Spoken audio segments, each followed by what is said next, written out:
నీకు దండం పెడతా ఆగురయ్య పూలు చల్లకు ప్లీజ్ నాకు తెలిసి ఇది పూల పండుగ బతుకమ్మ కానీ కొద్దిసేపు ఆగు ఇక్కడికి వస్తుంటే సోదరులు శ్రీనివాస్ గౌడ్ గారు లక్ష్మారెడ్డి గారు వెంకటేశ్వర రెడ్డి గారు మేమంతా కలిసి వచ్చినాం వస్తుంటే అప్పుడే ఈ జిల్లా మంత్రి పక్కనే ఉండే కొల్లాపూరు ఎమ్మెల్యే ఈ జిల్లా మంత్రి జూపల్లి కృష్ణారావు మాట్లాడిన మాటలు మొన్న మధ్యనే ఏదో ఒక సభలో మేము అందరం చూసినాం ఆయన చెప్తున్నాడు ఎక్కడో ఆదిలాబాద్ లో అక్కడ ఎమ్మెల్యే గారు అడిగినారు ఆదిలాబాద్ లో కృష్ణారావు గారు మీరు మంత్రి కదా మాకు ఫలానా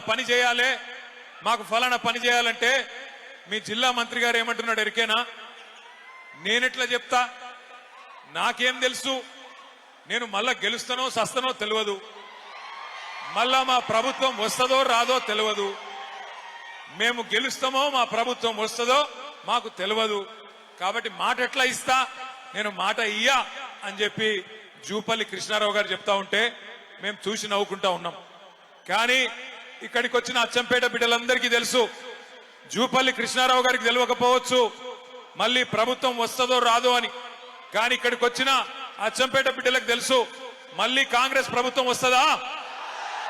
వస్తుందా పక్కానా తిరిగి ఎవరు వస్తారు ఎవరు వినబడతలేదు కేసీఆర్ఏనా పక్కానటోళ్ళు ఒకసారి చేయిలు అవ్వట్టండి అందరు 2 చేయిలు అవ్వట్టండి జై తెలంగాణ మంత్రులకు సోయి లేకపోవచ్చు తెలివి లేకపోవచ్చు కానీ అచ్చంపేట బిడ్డలకు మాత్రం తెగువ ఉంది పౌరుషం ఉంది తెలివి ఉంది కాబట్టి మీరు చెప్తున్నారు ఈ దుర్మార్గ కాంగ్రెస్ ప్రభుత్వాన్ని మళ్ళీ రానియమని చెప్తున్నారు ఇవాళ అచ్చంపేటలోనే అక్కడ ప్రభుత్వం ఎన్నికల నోటిఫికేషన్ ఇచ్చే క్రమంలో ఉంటే అచ్చంపేటలోనే ఈ కార్యక్రమం పెట్టుకునే తందుకు ఒక ప్రత్యేకత ఉన్నది మీ అచ్చంపేట నియోజకవర్గంలో ఇక్కడ పుట్టిన ఒక వ్యక్తి ఇవాళ రాష్ట్రానికి ముఖ్యమంత్రిగా ఉన్నాడు కొండారెడ్డిపల్లి నుంచి ఎవరైనా ఉన్నారా ఇక్కడ కొండారెడ్డిపల్లెలు ఉన్నారా ఎవరైనా లేరా సో మీ కొండారెడ్డిపల్లె వంగూరు మండలం కొండారెడ్డిపల్లె నేను ఇక్కడికి వచ్చేటప్పుడు కొండారెడ్డిపల్లె మీదకెళ్ళి వచ్చిన కల్వకుర్తి మీదకెళ్ళి చూసుకుంటా వచ్చిన ఆ ఊరోళ్ళు కానీ అక్కడ ఉండే పెద్దలు కానీ ఎవరైనా ఉంటే చెప్తారేమో అనుకున్నా ఎందుకంటే రేవంత్ రెడ్డి గారు రోజుకొక తీరుగా మాట్లాడతాడు ఆయన ఒకరోజు ఏం చెప్తాడు నేను చాలా పేద రైతు కుటుంబం నుంచి వచ్చిన ఒక పేద రైతు బిడ్డ ముఖ్యమంత్రి అయితే కేసీఆర్ కు నచ్చుతలేదు టీఆర్ఎస్ వాళ్ళకు నచ్చుతలేదు అని ఒకరోజు మాట్లాడతాడు ఇంకొక రోజు ఏమంటాడు నేను పేద రైతు ఎందుకు అవుతుంది నేను ఎన్నడూ వ్యవసాయమే చేయలేదు కానీ మా తాత పోలీస్ పటేల్ మా తండ్రి పోలీస్ పటేల్ మాకు చాలా పెద్ద కుటుంబం అని ఇంకొక రోజు చెప్తాడు ఆయనను చూస్తే నాకు ఒకటే అనిపిస్తుంది ఆయనలో ఒక అపరిచితుడు ఉన్నాడు లోపల పొద్దున రాము సాయంత్రం రేము 2 మనుషులు ఒకటే మనిషిలో ఉన్నారు పొద్దున ఒక తిరిగి మాట్లాడతాడు సాయంత్రం ఒక తిరిగి మాట్లాడతాడు ఆయన మాట్లాడే మాటలు వింటే మాకే అర్థమైతలేదు ఏం చేయాలనో శాసనసభలో అందరి ముంగట రాష్ట్రం అంతా చూస్తా ఉంటే ఇలా రాష్ట్రం పరువు తీస్తా ఉన్నాడు ఈ ముఖ్యమంత్రి రేవంత్ రెడ్డి అందుకే ఆయన పుట్టిన గడ్డ అచ్చంపేట నుంచే మనం మొదలు పెట్టాలి మన జైత్ర యాత్ర అన్న ఉద్దేశంతో ఇక్కడనే ఈ జనగర్జన సభ పెట్టుకున్నాం తప్పకుండా మిమ్మల్ని అందరినీ చూస్తుంటే నాకైతే నమ్మకం కలుగుతున్నది స్థానిక సంస్థల ఎలక్షన్లలో కాంగ్రెస్ వాళ్ళు ఓటు అడగడానికి వస్తే తప్పకుండా వాళ్లకు మీరు ఏ బుద్ధి చెప్పాలో అది చెప్తారనే విశ్వాసం కూడా ఖచ్చితంగా కలుగుతా ఉన్నది దయచేసి ఒక్క మాట ఆలోచించమని చెప్పి నేను కోరుతా ఉన్నా నిన్న మొన్న అవతలి మొన్న వార్తలు వస్తా ఉన్నాయి పక్కనే మనకు కర్ణాటక రాష్ట్రం ఉంటది కర్ణాటక రాష్ట్రంలో కృష్ణానది మీద ఆల్మట్టి అనే ఒక డ్యామ్ ఉంటది ఎప్పుడో చాలా కాలం కింద కట్టినారు కానీ కట్టినప్పుడే అప్పుడున్న మన ఆంధ్రప్రదేశ్ ప్రభుత్వం ఇంకప్పటికి తెలంగాణ ఏర్పాటు కాలే ఆనాడే అప్పుడున్న ఆంధ్రప్రదేశ్ ప్రభుత్వం కూడా ఈ ఆల్మట్టి డ్యామ్ కడితే ఇటు తెలంగాణకు అటు కిందికి ఆంధ్రకు నీళ్లు రావు కట్టొద్దు అని చెప్పి అప్పట్లోనే పోరాటం కూడా చేయడం జరిగింది మరి 4 రోజుల కిందట కర్ణాటక ప్రభుత్వం అక్కడ కూడా కాంగ్రెస్ ప్రభుత్వమే ఉన్నది అక్కడ ఉన్న కాంగ్రెస్ ప్రభుత్వం మొన్న ఒక నిర్ణయం తీసుకున్నది వారం రోజుల కిందట ఏమని ఇప్పటికే 519 మీటర్ల మీద ఉన్నది ఆల్మట్టి డ్యామ్ 519 మీటర్ల మీద ఉన్నది ఇంకొక 5 మీటర్లు పెంచుతాం అంటే ఇంకొక 18 ఫీట్లు పైకి కడతాం, ఇంకా ఎత్తుకు పెంచుతామని చెప్పి కర్ణాటక ప్రభుత్వం 70,000 కోట్ల రూపాయలు ఖర్చు పెట్టి కిందికి కృష్ణా నీళ్లు ఒక్క చుక్క కూడా రాకుండా చేసే ఒక ప్రయత్నం చేస్తా ఉన్నది. ముఖ్యమంత్రి చెప్పుకుంటాడు నేను నల్లమల పులిని అని చెప్పుకుంటాడు. మరి నల్లమల పులి పక్కనే ఉండే కర్ణాటక కాంగ్రెస్ ప్రభుత్వం 5 మీటర్లు అంటే 18 ఫీట్లు అక్కడ డ్యామ్ ఎత్తు పెంచి పాలమూరుకు చుక్క నీళ్లు రాకుండా చేస్తే నల్లమల పులి అన్నట్టు ఏం చేయాలి? పిల్లిలాగా ఇంట్లో కూర్చోవన్నా లేదా పోయి అక్కడ గర్జించాలనా కొట్లాడాలనా? ఒకసారి గుర్తు తెచ్చుకోండి, నిజమైన పులి ఎట్లుంటదంటే కేసీఆర్ గారు 2001వ సంవత్సరంలో రాజోలి బండ డైవర్షన్ స్కీమ్ మీద నడిగడ్డకు నీళ్లు వస్తలేవని, అలంపూర్కు గద్వాల తాలూకాకు నీళ్లు రావడం లేదు, మా నీళ్లు మాకు రావాలి అని చెప్పి అక్కడ తూములు మూసేస్తేనే మాకు నీళ్లు వస్తాయని చెప్పి పాదయాత్ర చేస్తా ఉన్నారు. పాదయాత్ర చేస్తుంటే అవతల పక్కన రాయలసీమ ఎమ్మెల్యే ఒక ఆయన ఒక మాట అన్నాడు, కేసీఆర్ బ్లాక్ మెయిల్ చేస్తున్నాడు, నడిగడ్డకు నీళ్లు రావాలని చెప్పి ప్రభుత్వం మీద ఒత్తిడి తెచ్చే ప్రయత్నం చేస్తా ఉన్నాడు, ఒకవేళ కేసీఆర్ బ్లాక్ మెయిల్ కు గనక లొంగి తూములు కిందికి దించితే ఆ తూములని బాంబులతో బద్దలు కొడతామని చెప్పి ఒక రాయలసీమ ఎమ్మెల్యే చెప్పినాడు. చెప్తే కేసీఆర్ గారు ఏం చేసినారు తెలుసా? ఒక నిజమైన పులి ఏం చేస్తాడు? ఆయన ఒకటే మాట చెప్పినాడు, నువ్వు గనక సుంకేసుల తూముల కాడికి అడుగు పెట్టినా అక్కడే ఉన్న మీ సుంకేసుల బరాజు ఉంది కదా 1000 బాంబులతో లేపి పాడేస్తాం, తునకలు చేస్తామని చెప్పినాడు. మరి అలా నల్లమల పులి అని చెప్పుకునే రేవంత్ రెడ్డికి ఆ దమ్ము ఆ తెగువ లేదా? పాలమూరు ఎండిపోయే పరిస్థితి వస్తే, కిందికి నల్లగొండకు చుక్క కృష్ణా నీళ్లు రాని పరిస్థితి వస్తే మరి మనకు కేఎల్ఐ లిఫ్ట్ ఎక్కడిది, పాలమూరు లిఫ్ట్ ఎక్కడిది, శ్రీశైలంలకే కృష్ణా నీళ్లు రాకపోతే మనం పైకి నీళ్లు తెచ్చుకునే అవకాశం ఎక్కడిది? ఆలోచించమని చెప్పి నేను కోరుతా ఉన్నా. ఇట్లా అక్కడ పక్కనే ఉన్న కాంగ్రెస్ ప్రభుత్వం ఇవాళ కృష్ణను ఆపే ప్రయత్నం చేస్తుంటే పైనున్న రాహుల్ గాంధీ మాట్లాడాడు, ఇక్కడ ఉన్న రేవంత్ రెడ్డి మాట్లాడాడు, మళ్ళీ తిరిగి కొట్లాడేది మాట్లాడేది ఒకే ఒక్క నాయకుడు తెలంగాణ ప్రయోజనాల కోసం. ఎవరది? ఒక్క కేసీఆర్ గారు మాత్రమే. అందుకే కేసీఆర్ దండుగా మేము ఇవాళ అచ్చంపేట గడ్డ మీద నుంచి అడుగుతా ఉన్నాం ముఖ్యమంత్రి రేవంత్ రెడ్డిని, కాంగ్రెస్ ప్రభుత్వాన్ని, నీకు దమ్ముందా ఆల్మట్టిని ఆపేది, లేదా ఈ గులాబీ దండు బయలుదేరి అక్కడ పోయి అడ్డుకోవాలన్నా చెప్పమని చెప్పి నేను అడుగుతా ఉన్నా. నీకు దమ్ముంటే, నీ ప్రభుత్వానికి తెగింపుంటే రాహుల్ గాంధీ దగ్గరికి పిలిపి కర్ణాటక ముఖ్యమంత్రిని, ఎట్లా కృష్ణా నదిని మా నల్లగొండకు పాలమూరుకు మా రంగారెడ్డికి కాకుండా చేస్తావు, ఎట్టి పరిస్థితుల్లో దీన్ని ఒప్పుకోం అని చెప్పి రాహుల్ గాంధీతో చెప్పి ఆల్మట్టి దగ్గర 70,000 కోట్లతోని వాళ్ళు ఏదైతే ఎత్తు పెంచే ప్రయత్నం చేస్తున్నారో దాన్ని వెంటనే ఆపేయి. ఆ దమ్ము నల్లమల పులికుందా? ఈయన నల్లమల పులేనా? నల్లమల పులే ఏంటిది మరి? ఇది పిల్లి కాదు, నక్క. నల్లమల నక్క. ఎందుకంటే నేను చెప్తలేను ఈ మాట, నిన్న కొడంగల్ నుంచి కొంతమంది వచ్చినారు తమ్ముళ్ళు, 300 మంది పార్టీలో జాయిన్ అయినారు, కాంగ్రెస్ వాళ్ళు బీజేపీ వాళ్ళు. వాళ్ళు చెప్తున్నారు, అన్నా ఈ నక్క అచ్చంపేటకెళ్ళి పారిపోయి మా కొడంగల్కి వచ్చింది, ఈసారి తరిమి కొడితే మరి కల్వకుర్తి పోతుందో అచ్చంపేట పోతుందో వాళ్ళకు కూడా చెప్పురా అని చెప్పినారు. ఎందుకు నక్క అంటున్నా అంటే ఉత్తగానే కాదు, ఎలక్షన్ల ముందు ఏం చెప్పినాడు ఇదే రేవంత్ రెడ్డి? రైతులందరికీ చెప్పినాడు ఏమని?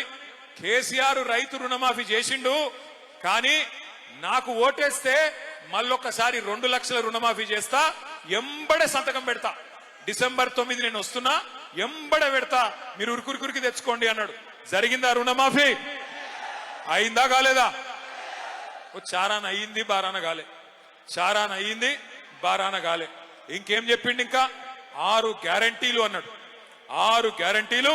ఇది రాహుల్ గాంధీ గ్యారంటీ, రేవంత్ రెడ్డి గ్యారంటీ, బట్టి విక్రమార్క గ్యారంటీ అని చెప్పి ఎన్ని కథలు చెప్పిండో ఒక్కసారి గుర్తు తెచ్చుకోండి.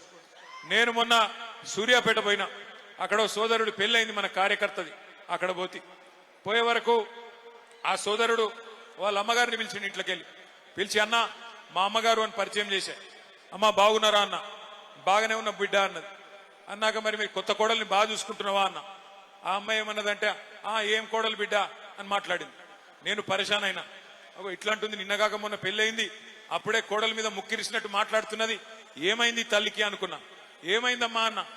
ఏమో బిడ్డ, కొత్త కోడలు వస్తే 2,500 వస్తాయి అనుకున్న నెలకి, ఏమొచ్చినా ఏం రాలేదు అన్నది. ఆ కోడలి పిల్ల కూడా చాలా గడుసు తిన్నది. ఆమె బయటికి కురికొచ్చింది. అత్తమ్మ నీకు కూడా 4000 పెన్షన్ వస్తుంది అనుకున్నా, నీకేమన్నా వచ్చిందా అని ఆమె కూడా అన్నది. అంటే ఈ రేవంత్ రెడ్డి చేయబట్టి ఏమైంది అంటే, ఎలక్షన్లు అప్పుడు పొంకనాలు కొట్టిండు కదా, పొంకనాల పోతిరెడ్డి ఏమన్నాడు ఆ రోజు, అత్తకు 4000, కోడలకు 2.5 వచ్చినాయా ఎక్కడన్నా? ఆఖరి కొండారెడ్డిపల్లిలో వచ్చినాయా? వాళ్ళకు లేవు. అత్తకు 4000 రాలేదు. ముసలాయనకు గుడిస్తా అన్నాడు. ముసలమ్మకే కాదు, ముసలాయనకు గుడిస్తా. కేసీఆర్ ఇంట్లో ఒకరికి ఇస్తున్నాడు, నేను ఇద్దరికి ఇస్తా అన్నాడు. ముసలాయనకు లేదు, ముసలమ్మకు లేదు. గవే 2000, గవే కేసీఆర్ పెంచిన 2000. ఆ 2000 కూడా 2 సార్లు ఎగ్గొట్టిండు. ఆ 2000 పెన్షన్ కూడా 2 నెలలు ఎగ్గొట్టిండు రేవంత్ రెడ్డి. అట్లాగే కోడలి పిల్లలకు చెప్పినాడు, మహాలక్ష్మి పథకం కింద మీరు 18 ఏళ్లు నిండిన ఆడబిడ్డలందరికీ డిసెంబర్ నెల నుంచే 100 రోజులు నిండంగానే నెలకు 2.5 మీకు ఇచ్చేస్తా అని చెప్పినాడు. అందుకే ఇవాళ మేము ఒక పని చేసినాం. ఏం చేసినామంటే, వీళ్ళు కాంగ్రెస్ వాళ్ళు ఎలక్షన్లకు ముందు గ్యారంటీ కార్డులు మంచిని యాదికుందా, ఇది మా గ్యారంటీ అని. అందుకే ఇవాళ అచ్చంపేటలో మీ అందరికీ నేను కాంగ్రెస్ ఓలోలకు ఎంతెంత బాకీ పడ్డదో కాంగ్రెస్ బాకీ కార్డు ఇంటింటికి పంచబోతా ఉన్నాం. ఎవలోలకు ఎంతెంత బాకీ పడ్డది కాంగ్రెస్ అంటే, ఆడపిల్లల విషయమే తీసుకుంటే, మహాలక్ష్మి పథకం విషయమే తీసుకుంటే, ఒక్కొక్క ఆడబిడ్డకు 22 నెలలకు గాను నెలకు 2.5 చొప్పున 55,000 రూపాయలు కాంగ్రెస్ పార్టీ బాకీ ఉన్నది. రైతు బంధు గుర్తున్నదా? టింగు టింగుమని పడుతున్న కేసీఆర్ గారు ఉన్నప్పుడు పడుతుందా? ఇప్పుడు అది కూడా కేసీఆర్ ఉన్నప్పుడేమో నాట్లప్పుడు పడుతుండే. రేవంత్ రెడ్డి వచ్చినాక ఓట్లప్పుడు మాత్రమే పడుతుంది, తర్వాత మళ్ళా రాదు. పార్లమెంట్ అప్పుడు పడ్డది, మళ్ళా పంచాయతీ ఎలక్షన్ ఉన్నాయేమో అని మొన్న కొంతమందికి వేసినాడు. అది కూడా ఏం చేసినాడు, కేసీఆర్ 10,000 వేస్తే నేను 15,000 ఇస్తా అన్నాడు. అందుకే ఇక్కడ ఒక్కొక్క రైతుకు ఎంత బాకీ ఉన్నాడో ఇక్కడ రాసి పెట్టినాం. ఎంత బాకీ ఉన్నాడు రేవంత్ రెడ్డి అంటే, ఒక్కొక్క రైతుకు ఏదైతే 15,000 ఇస్తా అని చెప్పి మొన్న 12,000 ఇచ్చిండో, ఒక్కొక్క రైతుకు ఎకరానికి ఈ ఒక్క పంటకే 3,000 బాకీ ఉన్నాడు. పోయిన 2 పంటలకు 5,000 చొప్పున బాకీ పడ్డాడు. అట్లాగే మీరు రేవంత్ రెడ్డి ప్రభుత్వం రాకముందు పెద్ద పెద్ద మాటలు చెప్పినాడు. కేసీఆర్ ప్రభుత్వం ఒక ఆడపిల్ల పెళ్లి చేసుకుంటే 1,00,000 రూపాయలు ఇస్తున్నది, మరి నేను 1,00,000 రూపాయలు కాదు దాని మీదికెళ్లి తులం బంగారం ఇస్తా అన్నాడు. ఇప్పుడు 8 లక్షల పెళ్లిలైనాయి. మరి కాంగ్రెస్ ప్రభుత్వం వచ్చినాక ఎన్ని లక్షల తులాల బంగారం బాకీ ఉన్నాడు? 8 లక్షల తులాల బంగారం బాకీ ఉన్నాడా? అడుగుదామా? అట్లాగే వికలాంగులకు చెప్పినాడు, కేసీఆర్ గారు మీకు 4,000 పెన్షన్ ఇస్తున్నాడు, నేను 6,000 పెన్షన్ ఇస్తా అని చెప్పి నమ్మబలికినాడు. ఒక్కొక్క దివ్యాంగుడికి ఈ ప్రభుత్వం 22 నెలలకు గాను 44,000 రూపాయలు బాకీ ఉన్న విషయం మీ అందరికీ ఈ బాకీ కార్డు ద్వారా నేను గుర్తు చేస్తా ఉన్నా. ఈ బాకీ కార్డు రేపు గ్రామానికి పోవాలి, గడప గడపకు పోవాలి, మనిషికి పోవాలి. ఈ బాకీ కార్డే మీకు బ్రహ్మాస్త్రం అవుతుంది. ఈ బాకీ కార్డే ఇంటింటికి మనం పంచుదాం. కాంగ్రెస్ వాళ్ళు వస్తారు ఓట్లు అడగనికి వచ్చినప్పుడు కాంగ్రెస్ వాళ్ళకు మరి వాళ్ళు ఎలక్షన్లు ఇప్పుడు బాగా సంపాదిస్తున్నారు. రేవంత్ రెడ్డి గారు వాళ్ళ అన్నదమ్ములు రియల్ ఎస్టేట్ లో కుమ్మేస్తున్నారు, 100,000 కోట్ల రూపాయలు సంపాదిస్తున్నారు. సహజంగానే ఓటుకు 5,000 ఇచ్చినా ఇస్తారు. కాబట్టి మీరు కూడా ఏం చేయండి అంటే, ఓటుకు 5,000 ఇచ్చినా తీసుకోండి, ఏం తప్పులేదు. కానీ బాకీ కార్డు ముంగడ పెట్టండి. కొడుక 5,000 ఇచ్చినావు, మరి మిగతా 50,000 ఎప్పుడు ఇస్తావు అని అడగాల. కొడుక 2,000 ఇచ్చినావు, మరి మిగతా 53,000 ఎప్పుడు ఇస్తావు, ఏం సంగతి అని అడగాల. మా ఆడబిడ్డల దగ్గరకు వస్తే మరి 55,000 ఎప్పుడు ఇస్తావన్నా అని అడగాలి. తులం బంగారం ఎప్పుడు ఇస్తావన్నా అని అడగాలి. కొత్త పథకాలు వస్తాయనుకున్నారు. మీ అచ్చంపేట వాళ్ళు ఏమనుకున్నారో కూడా నాకు తెలుసు. మీరేమనుకున్నారంటే, అచ్చంపేట వాళ్ళు మా ఎమ్మెల్యే ఓడిపోతాడు కానీ కేసీఆర్ గెలుస్తాడు కదా అనుకున్నారు. అంతే అనుకున్నారా? అంతేనా? ఒకసారి అంతే అనుకున్నారు, చేయలేవటండి. అందరూ అంతే అనుకున్నారా? అంటే పోతే మా ఎమ్మెల్యే పోతాడు కానీ కేసీఆర్ అయితే ముఖ్యమంత్రిగా ఉంటాడు అనుకున్నారు. అట్లాగే పక్క కొల్లాపూర్ వాళ్ళు అట్లే అనుకున్నారు, యువతల వాళ్ళు కూడా అట్లే అనుకున్నారు. అందుకే ఓడిపోయినాం మనం. ఎక్కడో వాళ్ళు అక్కడ అట్లే అనుకొని మీరు మోసపోయి ఇలా గోసపడతా ఉన్నారు. చిలుకకు చెప్పిండు కేసీఆర్ గారు, ఇదే అచ్చంపేటలో చెప్పినాడు. ఏం చెప్పినాడు? మోసపోతే గోసపడతారని చెప్పినారు. మరి ఇప్పుడు చూస్తున్నారు కదా, యూరియా బస్తాల కోసం లైన్లు కట్టే దిక్కుమాలిన రోజులు వచ్చినాయి. కేసీఆర్ ఉన్నప్పుడు ఉండేనా ఈ పరిస్థితి? యూరియా కోసం యుద్ధాలు చేసే పరిస్థితి ఉండేనా? ఇలా పొద్దున పోతే ఎప్పుడు వస్తుందో యూరియా బస్తా తెలియదు, ఎప్పుడు మళ్ళా ఇంటికి వస్తాడో మనిషి తెలియదు. కొంతమంది లైన్లలో నిలబడి చక్కెర వచ్చి పడిపోతున్నారు, కొంతమంది అక్కడనే చచ్చిపోయిన వాళ్ళు ఉన్నారు. మొన్న ఒక గిరిజన మహిళ మిర్యాలగూడ నియోజకవర్గంలో ఆ తోపులాటలో తోకిసలాటలో అక్కడనే పడి చచ్చిపోయిన పరిస్థితి ఒక గిరిజన రైతు. ఇటువంటి పరిస్థితి కేసీఆర్ ఉన్నప్పుడు ఉండేనా? ఎన్నడన్నా రైతుకు ఇబ్బంది కలిగిందా కేసీఆర్ గారు ఉన్నప్పుడు? ఇవాళ ఆలోచించమని కోరుతా ఉన్నా. ఆల్మట్టి ఎత్తు పెంచుతుంటే మాట్లాడాడు, యూరియా ఇయ్యడు, రైతు బంద్ అయ్యాడు, బోనస్ ఇచ్చిండా? బోనస్ బోగస్ అయ్యింది, రైతుని ఇవాళ అరిగోస పెడుతున్నాడు రేవంత్ రెడ్డి గారు. మన ప్రభుత్వం ఉన్నప్పుడు మనం ఇక్కడ ఉండే కల్వకుర్తి లిఫ్ట్ ఇరిగేషన్ ను వేగంగా పూర్తి చేసినాం. పూర్తి చేసి 4 లక్షల ఎకరాలకు నీళ్లు తీసుకొచ్చి అచ్చంపేటలో కూడా 90,000 ఎకరాలకు నీళ్లు ఇచ్చిన ఘనత కేసీఆర్ గారి ప్రభుత్వానికి. ఆ 90,000 సరిపోవు, మరి ఖచ్చితంగా ఇంకా ఎక్కువ చేయాలన్న ఉద్దేశంతో అచ్చంపేట లిఫ్ట్ ఇరిగేషన్ అని చెప్పి ఇంకొక 1350 కోట్ల రూపాయలతో అచ్చంపేట లిఫ్ట్ ఇరిగేషన్ కూడా కేసీఆర్ గారు మంజూరు చేసినారు. టెండర్ కూడా పూర్తయింది. ఈ 2 ఏళ్లలో రేవంత్ రెడ్డికి నిజంగానే నల్లమల బిడ్డ అయితే, అచ్చంపేట గడ్డ మీద పుట్టిన కొండారెడ్డి పల్లిలో పుట్టిన బిడ్డ అయితే ఈ 2 ఏళ్లు సరిపోలేదా పూర్తి చేసేందుకు? పూర్తి చేయలేదు. ఎక్కడ ఉన్నదాన్ని అక్కడనే వదిలిపెట్టిండు. మరొక 75,000 ఎకరాలకు మీకు కూడా నీళ్లు వస్తా ఉండే. ఇంకొక మాట కూడా నేను చెప్తా ఉన్నా. పాలమూరు రంగారెడ్డి ఎత్తిపోతల పథకం చెప్తా కాలేజ్ ఫీజు గురించి. పాలమూరు రంగారెడ్డి ఎత్తిపోతల పథకం కేసీఆర్ గారు 90% పూర్తి చేసినారు. ఏదులా పూర్తయింది, నార్లాపూర్ పూర్తయింది, వట్టెం పూర్తయింది, కరివెన రిజర్వాయర్ పూర్తయింది, ఉద్దండాపూర్ పూర్తయింది. మొత్తం రిజర్వాయర్లన్నీ పూర్తయినాయి. 90% పూర్తయింది. నార్లాపూర్ దగ్గర ఒక పంపు కూడా చాలు చేసి నీళ్ళిచ్చే అవకాశం కూడా ఉన్నది. 90% పూర్తయితే ఆ పథకం ఇంకొక 10% మాత్రమే పూర్తి చేయాల్సి ఉంటే రేవంత్ రెడ్డి దాన్ని మాత్రం ముట్టుకుంటలేడు. ఎందుకంటే పాలమూరు రంగారెడ్డి ఎత్తిపోతల పథకం అది పూర్తి చేస్తే కేసీఆర్ కు పేరు వస్తుంది. అందుకే ఏం చేసిండరికైనా ఆ పాలమూరు పథకానికి వాళ్ళ మామ పేరు పెట్టుకున్నాడు, జైపాల్ రెడ్డి గారు పేరు పెట్టినాడు. మరి జైపాల్ రెడ్డి గారు ఏం చేసిండ్రో, ఆయన పథకంకి ఆయనకేం సంబంధమో నాకైతే తెలియదు. నేను మిమ్మల్ని అందరినీ కోరుతా ఉన్నా, పాలమూరు ఎత్తిపోతల పథకం గాని అచ్చంపేట ఎత్తిపోతల పథకం గాని ఈ రెండింటినీ పండబెట్టిండు, ఈ రెండింటినీ పక్కన పెట్టిండు. ఆల్మట్టి అక్కడ కడుతుంటే కృష్ణలో ఒక్క చుక్క నీరు రాకుండా పక్కన కర్ణాటక కాంగ్రెస్ ప్రభుత్వం కుట్ర చేస్తుంటే నోరు మూసుకొని ఉన్నాడు. ఎక్కడ రాహుల్ గాంధీ తీసి పారేస్తాడేమో అని భయపడతా ఉన్నాడు. కానీ తెల్లారు లేస్తే ఒకటే పని రేవంత్ రెడ్డి గారికి, కేసీఆర్ గారి జపం మాత్రం చేస్తున్నాడు. రోజు తెల్లారు లేస్తే కేసీఆర్ తిట్టుడు, కేసీఆర్ ను రోజు మన్నువోసుడు, కేసీఆర్ గారి మీద రోజు తిట్లు శాపనార్థాలు తప్ప ఇంకొక మంచి మాట మాత్రం ఆయన నోట్లోంచి రాదు. ఒకసారి ఆలోచించండి. మనం కూడా చాలా మంది ముఖ్యమంత్రులను చూసినాం. ఎన్టీ రామారావు గారిని చూసినాం, తర్వాత చంద్రబాబు నాయుడు గారిని చూసినాం, తర్వాత రాజశేఖర రెడ్డి గారిని చూసినాం, తర్వాత రోషయ్య గారిని చూసినాం, కిరణ్ కుమార్ రెడ్డి గారిని చూసినాం, ఆ తర్వాత కేసీఆర్ గారిని చూసినాం, ఇప్పుడు రేవంత్ రెడ్డి గారిని చూస్తా ఉన్నాం. ఎవరన్నా ముఖ్యమంత్రి ఆ పదవిలో కూర్చున్న పెద్ద ఆయన ఎన్నడన్నా రేవంత్ రెడ్డి మాట్లాడినంత హీనంగా, రేవంత్ రెడ్డి మాట్లాడినంత దరిద్రంగా ఎవరన్నా ముఖ్యమంత్రి మాట్లాడిండా? ఒక్కసారి ఆలోచన చేయండి. ఎంత గలీజు మాటలు మాట్లాడతాడు ఆయన.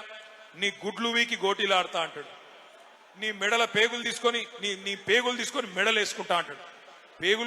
పేగులు తీసుకుని పోటీ కొట్టాడు ఆయన. ఏమన్నా నాకు అర్థం కాదు, పేగులు తీసి మెడలు వేసుకుంటా, ఇటువంటి మాటలు.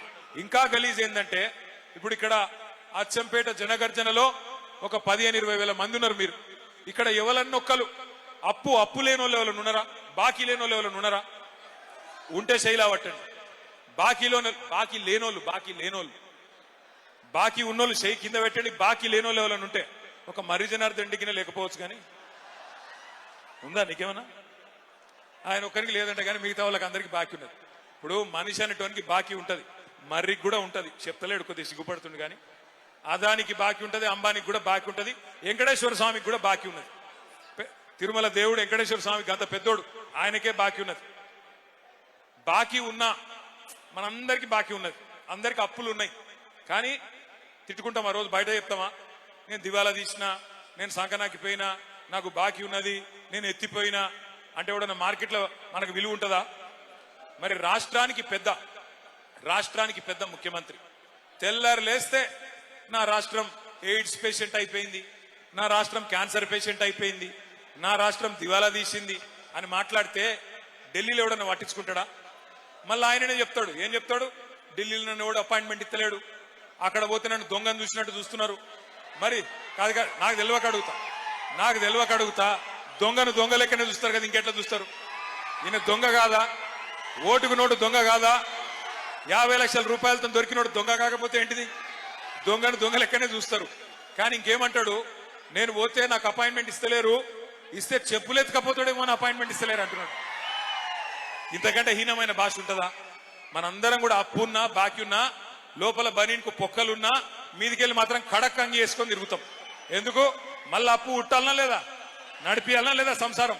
అందుకే అట్లా కడక్కుండే ప్రయత్నం చేస్తాం. ఇప్పుడు ఒక మాట అడుగుతాం మిమ్మల్ని, ఇప్పుడు నేనున్నా, నాకు కూడా అప్పు ఉన్నది, అప్పు తీసుకున్నా అనుకో. ఈ మరి జనార్దన్ రెడ్డి కాడ నేను ఒక 5 లక్షలు అప్పు తీసుకున్నా అనుకో. అరే నిజంగా తీసుకోలేదురా భయ్, ఆగురు, తీసుకున్నా అనుకో. చెప్తా మర్రికి ఏం చెప్తా నేను, అన్నా ఒక 6 నెలలకు ఇస్తేనే జర్ర మితి లేకుండా లేదా తక్కువ మితితో అని చెప్తా. సరే మరి జనార్దన్ రెడ్డి నా దోస్తు కాబట్టి ఇచ్చిండు. 6 నెలలు అయిపోయింది, చూసిండు పాపం.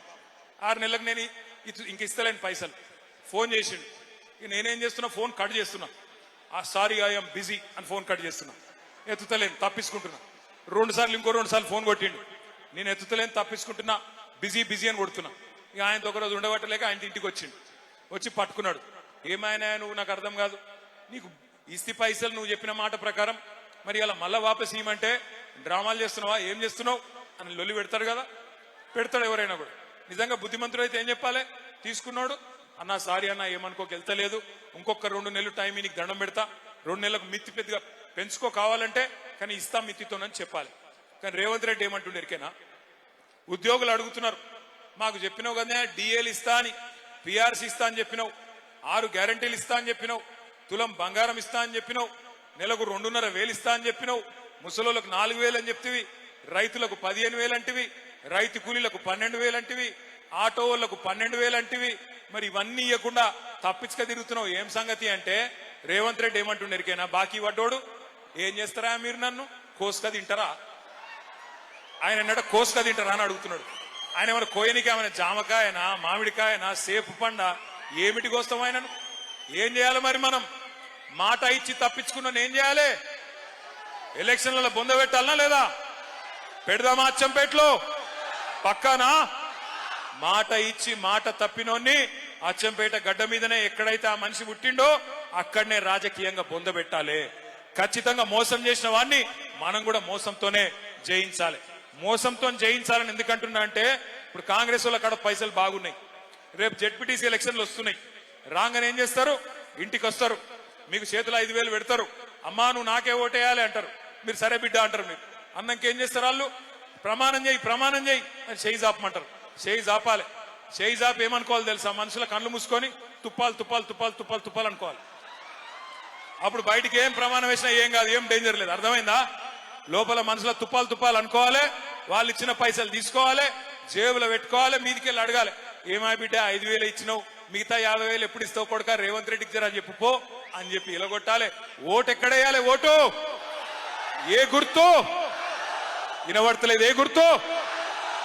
కారేనా? కేసీఆర్ మళ్ళా రావాలనా? పక్కానా? పక్కా అయితే నేను మిమ్మల్ని కోరేది ఒకటి, అచ్చంపేటలో ఎవరో ఉన్నారు ఎవరో పోయినరని బాధపడే అవసరం లేదు. గింతమంది మీరుండంగా గులాబీ దండుకొచ్చిన భయమేమి లేదు, ఇబ్బంది ఏమి లేదు. మంచి నాయకుణ్ణి మీ అభిప్రాయం మేరకు, మీ అందరి ఆలోచన మేరకు కేసీఆర్ గారు మళ్ళా అచ్చంపేటకు పంపిస్తారు.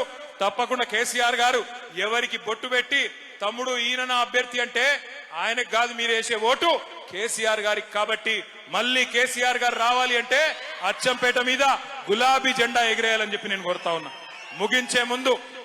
ముగించే ముందు నేను మిమ్మల్ని అందరినీ దయచేసి ఒక్క విషయం ఆలోచించమని కోరుతా ఉన్నా. ఇవాళ ఇటు కాంగ్రెస్ గాని అటు కేంద్రంలో ఉన్న బీజేపీ గాని ఈ 11-12 ఏళ్లుగా సతాయించుకుంటూ వస్తా ఉన్నాయి. ఒక్కటంటే ఒక్క నవోదయ పాఠశాల కొత్త జిల్లాలు ఏర్పాటు చేసుకున్న నాగర్ కర్నూల్లో మనకు బీజేపీ ఇయ్యలే, ఒక్క విద్యా సంస్థ ఇయ్యలే, ఒక్క గుడికి పైసలు ఇయ్యలే, ఒక్క బడికి పైసలు ఇయ్యలే. బీజేపీ కాంగ్రెస్ దొందే, ఇద్దరు కలిసే ఇయ్యాల తెలంగాణను బొందబెట్టే ప్రయత్నం చేస్తా ఉన్నారు. ఇద్దరు కలిసి రాజకీయంగా మరి మనని ఎదుర్కోలేక కేసీఆర్ గారిని మరి అప్రతిష్ట పాలు చేసే ప్రయత్నం చేస్తా ఉన్నారు. ఆలోచన చేయండి మీరు.